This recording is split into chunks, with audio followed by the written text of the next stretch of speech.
오늘은 신앙생활과 영성훈련. 뭐 신앙생활이면 되지 않겠어요? 신앙생활 잘하면 되지요. 그러나 신앙생활을 멋지게 힘있게 복된 신앙생활로 이끌어가기 위해서는 영성훈련이 꼭 필요하다. 영성훈련. 오늘 아주 중요한 말씀이에요. 오늘 이 시간 하나님이 주시는 말씀을 통해서 우리 성도님들에게 성령 충만, 믿음 충만, 능력 충만, 영성으로 충만한 역사가 함께 하시기를 예수님의 이름으로 축원합니다. 영성이 충만하면은요, 활력이 넘치고요, 기쁨이 넘치고요, 감사가 넘치고요, 문제가 해결되고요, 기도가 응답되고요, 기적이 나타나고요, 능력이 나타나고요, 내 인생이 달라져요. 변화가 돼요. 생각지 못했던 놀라운 하나님의 기적의 역사가 내 삶 속에서 나타나게 되는 거예요. 그러므로 오늘 주시는 말씀 잘 한번 생각해 보면서 내 자신은 지금까지 어떻게 살아왔는가를 조명해 보고 좀 더 나은, 정말로 하나님이 기뻐하시는 복된 인생길을 걸어가야 되겠다 하는 각오가 있어야 되겠고요. 거기에 따라서 축복의 열매가 함께 하시기를 바라는 것입니다. 한 훌륭한 피아니스트 말입니다. 내가 하루를 피아노를 치지 아니하면 내 자신이 알고 3일간을 피아노를 치지 아니하면 전문가가 알고 일주일을 피아노를 치지 아니하면 청중들이 안다. 응? 내 팬들이 안다. 그런 말이 있어요. 여러분, 역사상 위대한 예술가나 스포츠맨들이 어느 날 우연히 그렇게 된 것이 아닙니다. 이렇게 되기까지는 모두 피나는 노력과 훈련의 산물인 것을 알아야 됩니다. 우리는 카타르 월드컵에서 금요일 날 밤이라고 해야지, 자정이니까요, 놀라운 기적의 사건이 일어났어요. 스포츠의 전문가들의 평가는 포르투갈과 우리나라의 그 축구 수준을 보든지 모든 것을 보아서 우리나라가 이길 승산은 10%도 못 된다고. 그게 포르투갈이 이긴다는 거예요. 그런데 어떻게 됐어요? 이야, 손흥민의 어시스트로 황희찬이 냈다 한데 갈기니까 그냥 골문을 뚫고 들어가서 2대1로 역전승을 하지 않았습니까? 야, 통쾌하더라고요. 어떤 분들은 미리 포기하고 안 봤다는 분도 있어요. 근데 끝까지 본 분들은 기가 막히게, 야, 이런 일도, 세상에 이런 일이, 그런 말을 할 정도로. 그러나 여러분, 그렇게 그냥 우연히 된 거 아니에요. 이 손흥민이나 또 이강인 같은 사람들 피나는 노력, 정말로 남들이 경험하지 못하는 그런 고통과 역경을 무릅쓰고 열심히 노력한 결과의 그런 산물이죠. 그냥 된 거 아니에요. 그렇기 때문에 저는 어떤 분들은 기적이라고 하지만, 물론 기적은 기적이지만은 그냥 무조건 기적이 일어난 게 아니고 그만큼 기본기가 탄탄하고 그만큼 노력했기 때문에 노력의 결과다. 저는 그렇게 생각을 했어요. 여러분, 신앙생활도 마찬가지입니다. 은혜의 삶을 빛내기 위해서 부지런히 갈고 닦을 때에 영향력 있는 하나님의 사람이 될 수가 있는 것입니다. 원래 영성이라고 하는 것은요, 누구의 정신으로 살아간다라는 그런 뜻입니다. 그래서 기독교의 영성은 예수님처럼 생각하고 예수님처럼 느끼고 예수님처럼 말하고 예수님처럼 살아가는 영광스러운 단계를 가리켜서 영성이라 그렇게 말할 수가 있어요. 예? 알았어요? 예, 이거 우리가 잘 알아야 돼요. 기독교의 영성 그냥 이루어지는 게 아니에요. 영성은 우리 신앙인의 최고의 목표입니다. 그래서 그리스도인으로서 받을 수 있는 최고의 찬사는 경건한 사람, 영성의 사람이에요. 이 경건이라고 하는 것은요, 우리 종교의 뿌리라고 말할 수가 있어요. 여러분들이 경건의 삶, 영성의 삶을 살아갈 때에 하나님이 영광을 받으시고 그런 사람들의 심령 가운데 하늘의 신령한 복으로 채우시고 능력으로 채우시고 권세로 채우시고 믿음으로 승리할 수 있도록 이끌어 주신다는 말씀이에요. 이 단계를 한 걸음 한 걸음 걸어가는 삶을 우리는 영성훈련이라 이렇게 부릅니다.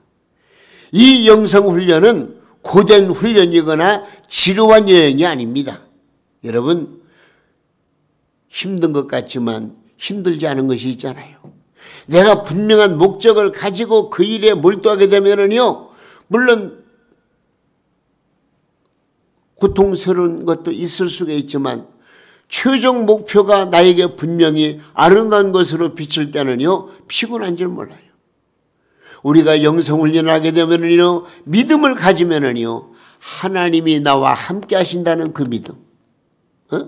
우리 주님의 은혜를 생각하고 성령께서 나와 함께 하신다는 그 믿음을 가지면 결코 영성훈련은 고된 훈련이 아니에요. 기쁨과 즐거운 마음을 가지고 얼마든지 감당할 수 있는 그런 훈련이 바로 영성훈련이라고 하는 것입니다. 성경에는요, 영성훈련이란 말은 없습니다. 그러나 가장 근접한 단어를 찾아본다면 경건을 연습한다. 오늘 본문에 나와 있습니다만 경건을 연습한다라는 말이 있습니다. 자, 여러분, 연습은 어디서 하죠? 체육관에서 합니다. 운동장에서 연습을 합니다. 지금 바울 사도께서 이 편지를 쓸 당시에 학교 교과 과정에서 가장 중요한 과목이 뭐냐? 체육이었습니다. 그래서 고대 헬라의 청소년들은 이 체육관에서 달리기 또는 씨름 등 이런 그 어떤 훈련을 통해서 체력을 단련시켰던 것입니다. 이를 보고 바울 사도는 그리스도인들도 적절한 운동, 적당한 휴식, 식생활 조절이나 체중 관리 등으로 자신의 신체를 관리하는 것은 아름다운 청지기적 태도로 바람직한 일이라고 격려한 말씀들을 찾아볼 수가 있습니다. 자, 오늘 먼저 생각할 것은 이 우리가 영성훈련, 즉 경건의 훈련은요, 우리가 멈춰서는 안 돼요. 계속 해야 되는 거예요. 내가 영성훈련, 경건의 훈련을 멈추면 그 순간 사탄 마귀가 찾아와서 나를 넘어지게 하고 쓰러지게 하고 나에게 불신앙을 심어주고 믿음으로 살지 못하도록 만드는 거예요. 연구 보고서들에 의하면은요, 현대인의 최대 관심사가 뭐냐? 건강이랍니다. 건강. 미용과 건강에 좋다고 하면은 지렁이도 잡아먹고 군뱅이도 잡아먹고 심지어 뱀도 잡아먹는 세상입니다. 그래서 건강식이 호황을 이루고 스포츠 센터들이 우후죽순처럼 생겨나고 있습니다. 건강을 위해서라면 뭐 남을 일이 아니죠. 우리가 건강을 지킬 수 있는 이러한 식생활 개선도 필요하고요. 여러 가지 필요한 부분들이 많이 있습니다. 그런데 오늘 말씀에도 그렇잖아요. 이러한 육체의 연습은 뭐라고 그랬어요? 약간의 유익이 있다 그랬어요.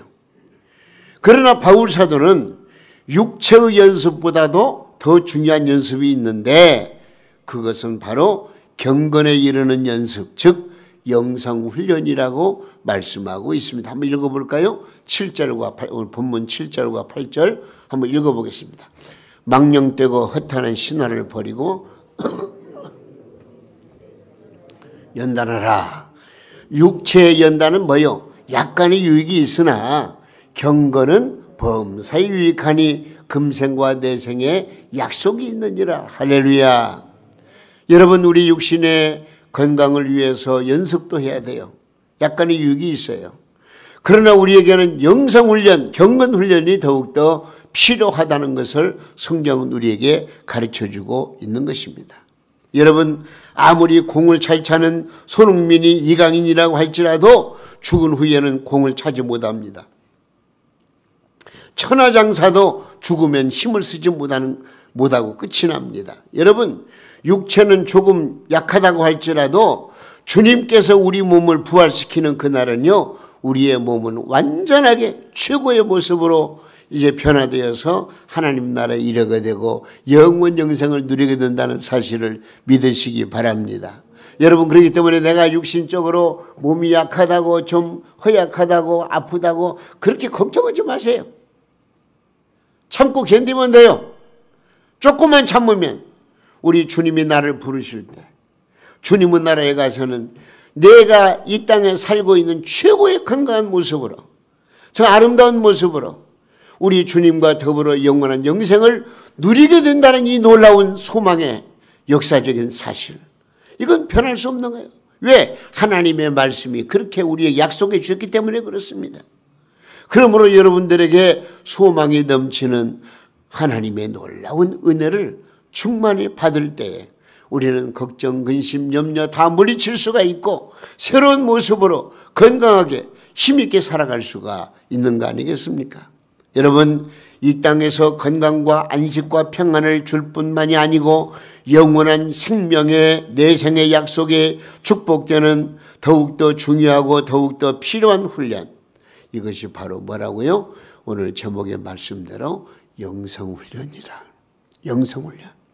여러분, 우리 몸은 자꾸 사용해야 강해지고 튼튼해집니다. 그러나 조금 걷지도 않고 차만 타고 다니면 팔다리는 약해지고 배만 나오는 거예요. 여러분, 무슨 말입니까? 부지런히 기도하는 사람은 기도의 영성이 강해집니다. 부지런히 찬송하는 사람은 기쁨의 영성이 강해집니다. 부지런히 사랑하는 사람은 사랑의 영성이 강해집니다. 열심히 말씀을 묵상하는 사람은 말씀 중심의 영성이 생깁니다. 부지런히 전도하면 성령의 능력과 하나님 나라의 영성이 풍성해지는 것. 영적인 성장은 요술이나 마술이 아닙니다. 하루아침 내가 뭐 열심히 기도했다고 그래가지고 그것이 뭐 하늘에서 떨어지는 요술 방망이처럼 생각하면 안 되는 거예요. 우리의 신앙생활은 영성훈련이 필요해요. 계속해서 훈련이 필요한 거예요. 그래야 돼요. 주일날 겨우 한번 나와서 예배드렸다고 이것이 내 신앙생활에 어떤 영성의 마침표가 돼서는 안 돼요. 예배 시간마다 참여해서 하나님께 예배드리고 새벽 기도를 소중히 여기고 정말로 찬송으로 하나님 앞에 영광을 올려드리고 내 믿음의 삶이 이 땅에서 모든 사람들에게 본이 되는 삶을 살아갈 때 이것이 바로 하나님께서 기뻐 받으시는 삶이고 모든 사람들에게 은혜의 복음을 전할 수 있는 기반이 되는 것이고 이로 인해서 내 가정, 내 직장, 사업장, 내 또 경영하는 모든 일터 또 하나님의 교회가 부흥하고 발전할 수가 있는 것임을 꼭 기억하시기를 바랍니다. 할렐루야. 중단 없는 훈련이 필요합니다. 건강한 신앙생활의 체질화입니다. 여러분, 이걸 아셔야 됩니다. 말씀을 등한히 하면 경건생활의 변화를 기대할 수가 없습니다. 은사를 무시하면 영적 삶이 무력해집니다.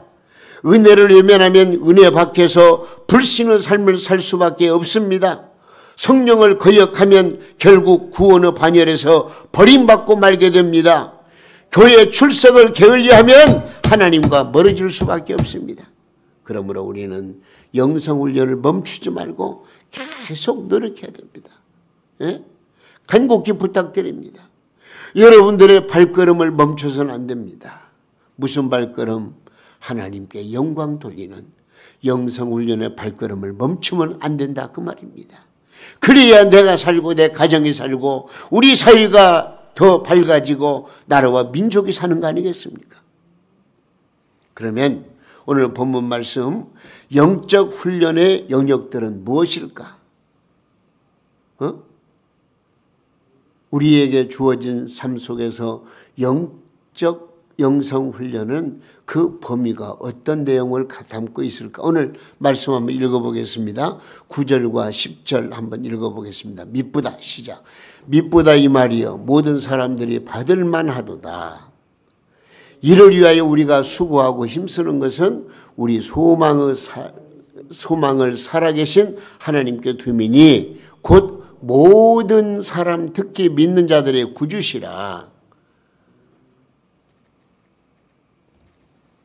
즉 우리 인간의 시선을 우리의 삶의 목표와 소망을 살아계신 하나님께 두는 것이 영성훈련의 목표라는 것입니다.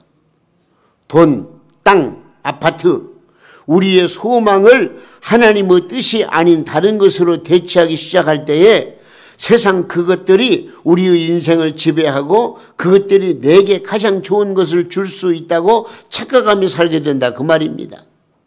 내가 먹든지 마시든지 그 무엇을 하든지 하나님의 영광을 위해서 해야지요.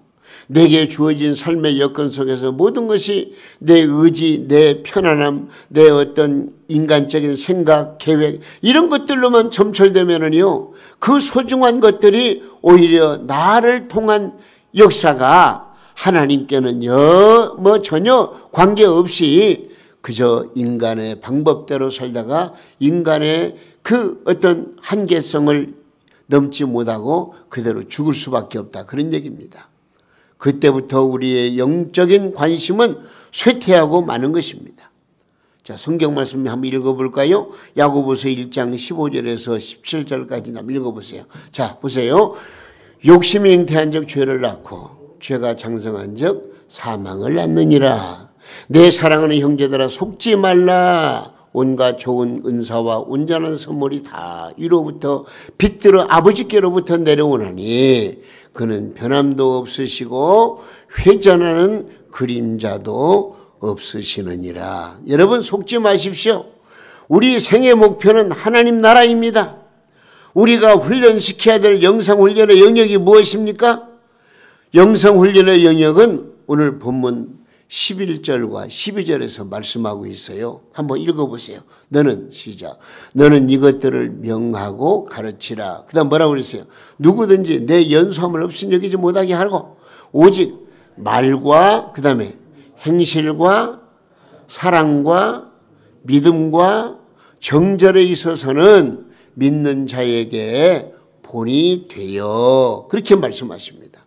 즉 뭐 5가지입니다. 말, 그 다음에 행실, 사랑, 믿음, 정절 이렇게 5가지 영역을 말씀하고 있습니다. 그러므로 우리는 먼저 영성훈련의 첫째 영역은 뭐냐? 말 언어에 달려 있습니다. 말 언어. 이 언어는 언제나 그 사람 그 자체의 모든 것을 대변해 주는 것입니다. 이런 말이 있어요. 공부를 잘 안 하는 게을른 아들을 보고 얘야 좀 성적 좀 올려라. 왜 항상 그 모양이냐. 근데 채석과학의 주인은요. 네 성적을 쑥쑥 올려라. 점정이는 점점 올려라. 한의사는 한 방에 올려라. 성형외과 의사는 몰라보게 올려라. 자동차 판매원은 차차 올려라. 백화점 주인은 파격적으로 올리라. 뭐 그런 좀 유머스러운 얘기가 있습니다만은 여러분 오늘 본문 7절 말씀에 뭐라고 그러세요? 7절에 망령되고 헛하는 신화를 버리고 경건에 이르도록 네 자신을 연단하라. 그렇게 말씀하고 있네요. 이 말씀은 세상적 가치관 속에서 떠드는 의미 없는 잡담이나 험담을 하지 말라는 말이고 경건에 이르도록 자신을 연단하라고 하는 그런 말씀이 되겠습니다. 여러분 우리가 모일 때마다 늘 불평이나 하고 짜증을 내고 부정적인 이야기를 나누는 사람들 속에 섞여 있을 때 여러분의 인생도 찌들어가는 듯한 삶의 황폐를 경험해 볼 수 있을 것입니다. 여러분 그렇기 때문에 사람들을 만나서 얘기할 때도 긍정적인 언어, 잘 된다는 언어, 좀 더 희망이 있는 그런 말을 할 줄 알아야 돼요. 뭐든지 그냥 불평, 불만, 그냥 그 원망, 여러분, 이런 말을 하는 사람들이 습관적으로, 지금 우리나라가 이 정도면 잘 사는 나라 아닙니까? 10대 보강국가예요. 그리고 어떤 면에서는 문제도 많이 있지만 정치, 경제, 사회, 문화, 교육, 국방 모든 방면에 그래도 어느 정도는 지금 갖춰가고 있어요. 근데 뭐 조그마한 일만 가지고 그냥 막 질타를 하고, 자기가 그 자리에 있으면 그렇게 하지도 못하면서 그렇게 불평, 불만하는 사람들이 얼마나 많은지 몰라요. 여러분, 우리들은요, 내 주변에 영적인 아름다운 교제를 나눌 수 있는 사람이 있다는 것, 만날 때마다 하나님을 찬양하고 예수님과 교회를 이야기하며 삶에 대한 아름다운 사건을 즐겨 말하는 사람들과 깊은 교제를 나눌 수 있다는 것, 이거 얼마나 큰 축복인지 모릅니다. 그렇기 때문에 우리는 모일 때마다 우리 성도님들이 함께 모여서 예수님을 자랑하고 성령의 감동 감화를 받은 그 믿음을 가지고 사랑의 교제를 나누고 기쁨의 교제를 나누고 무엇인가 할 수 있는 능력을 나타내고 하나님 앞에 헌신하고 봉사하는 이 놀라운 사실이 우리에게는 놀라운 엄청난 축복인 것을 꼭 기억하시기 바랍니다. 오늘 모임이, 오늘 예배가 얼마나 큰 축복의 예배입니까? 여러분, 새 황금문이라는 시가 있어요. 새 황금문. 지금 이제 말에 대해서, 언어에 대해서 지금 말씀을 드리니까 이런 말씀을 드리는 거예요. 새 황금문이라는 시가 있는데 그 내용이 이렇습니다. 내가 말하기 전에 새 황금문을 지나게 하라. 그런 내용이에요. 그래서 황금문은 아주 좁은 문이라는 것입니다. 좁은 문. 근데 첫째 문은 뭐냐? 첫째 문은 내 마음에 간사함이 없는 진실한 말인가 하는 것을 점검해 봐라. 둘째 문은 내가 지금 하는 말이 꼭 필요한 말인가? 내 마음속에 참된 대답을 해야 한다는 거예요. 그리고 셋째 문은 이것이 사랑에서 우러나온 친절한 말인가? 여러분, 이런 것들을 점검하면서 내가 말을 하게 되면은 상대방에게 은혜의 말이 되고 축복의 말이 되지만, 이런 걸 거르지 않고 그냥 내 생각대로 그냥 그 어떤 의지대로 막 그냥 함부로 말하게 되면은요, 내 자신도 불안할 뿐더러 다른 사람들에게 아무 유익이 없는 그런 헛된 말이 된다는 것입니다. 여러분, 나무나 돌이나 칼에 맞은 몸의 상처는 쉽게 나을 수가 있습니다. 그러나 마음에 받은 상처는 쉽게 낫질 않습니다. 여러분, 중심이 변화된 그리스도인에게는요, 제일 먼저 언어의 변화가 따르고 그것이 자신의 인격을 다듬어 가야 하는 것입니다. 내가 말 한마디 잘못하면 상대방에게 비수로 꽂힐 수가 있어요. 그러나 내가 정말 은혜의 말, 축복의 말, 정말 경건의 말을 하게 되면 모든 사람들이 나를 바라보고 존경하고요, 나와 함께 말하고 싶어하고요, 함께 거하고 싶어하고요, 한 동아리가 되고 싶어하고요. 여러분, 이게 어떻게 되는 거예요? 내 언어 생활에 영성훈련이 필요하다, 그런 얘기입니다. 여러분, 그리고 더 나가서 영성훈련의 영역은 행실, 즉 진실한 삶입니다. 입술로는 하나님을 믿는다고 고백하지만 자기의 행위로는 하나님이 없는 것처럼 살아가는 사람들을 영성적 무신론자라고 말할 수가 있어요. 설교가 어려운 게 아니에요. 설교 내용대로 설교가 어려운 거예요. 교인이 되는 것이 어려운 게 아니에요. 교인 되기는 쉬워도요, 신앙인답게 살기가 어려운 거예요. 우리는 언행을 삼가하고 본이 되는 믿음의 삶을 살아야 되는 거예요. 그리고 또 한 가지, 영성훈련의 영역은 사랑과 믿음과 정절이라고 말씀했어요. 이는 모든 이웃과의 관계 속에서 진실과 온유를 말합니다. 특히 정절이라는 단어는요, 이성관계와 물질 거래에서 깨끗하다는 뜻이거든요. 어떤 학자가 이런 말을 했어요. 그리스도인은 도둑질하지 않습니다. 그들은 약속을 어기지도 않습니다. 그들은 부채 문제에 대해서도 절대로 깨끗합니다. 여러분, 얼마나 좋은 말이에요. 근데 이게 자칫 잘못하면 이것은요, 교회 밖에서 본 그리스도인의 모습입니다. 우리는 경건이나 영성을 흉내내려고 하면 안 되는 것입니다. 예수를 진실로 믿어야지 흉내내는 믿음을 가지면 안 되는 거예요. 우리는 하나님과 바른 관계에 들어가야 축복이 있습니다. 그리고 이웃과 정직하고 순결한 관계를 지녀야 이것이 바로 내 삶의 축복으로 이어진다는 것을 꼭 기억하시기를 바랍니다. 오늘 말씀 보니까요, 영성에는 여러 가지 방법이 있지만 아주 중요한 포인트, 그러면 영성 생활은 어떻게 할 것이냐, 오늘 말씀 결론입니다. 오늘 본문 말씀 보니까요, 먼저는 하나님의 말씀을 가까이 하는 생활이에요. 그리고 받은 은사를 따라 봉사하는 생활이에요. 한번 읽어볼까요? 13절입니다. 내가 이를 때까지 읽는 것과 권하는 것과 가르치는 것에 전념하라 그래요. 그렇습니다. 말씀을 떠나서는 영성훈련은 불가능합니다. 인간의 삶을 변화시키는 능력은 하나님은 말씀 밖에는 없습니다. 그리고 성령의 은사를 따라 봉사하는 것입니다. 그래서 권하고 가르쳐야 되는 것입니다. 헌신적인 봉사 생활이 없이 우리의 신앙은 결코 성장하지 않는다는 것을 우리는 알아야 됩니다. 여러분, 한국교회 교인들은요, 신앙생활을 하더라도 뭘 먹는 걸 신앙생활의 전부로 생각하는 경우가 있습니다. 그래서 좋은 말씀을 찾아서 산만리 헤집고 다닙니다. 말씀을 사모하는 것, 은혜 받겠다는 열망이 잘못된 것은 아닙니다만은 문제는 뭐냐? 좋은 말씀을 듣긴 들어요. 그리고 아멘은 해요. 근데 거기에 머무는 신앙생활, 내가 무엇을 해야 할 것인가를 생각하지 아니하고 뭐든지 말씀 한 첩 잘 먹으면 내 영생이 건강해질 것이라고 착각해서 이제 우리는 벗어나야 되는 거예요. 잘 먹어야 하는 시대는요, 뭐가 중요한 줄 알아요? 잘 먹는 시대는 운동이 중요해요. 운동. 하나님의 말씀을 먹었으면 먹는 대로 살아야 된다 그 말입니다. 기도했으면 기도한 내용대로 살아야 한다 그 말입니다. 여러분 생각해 보세요.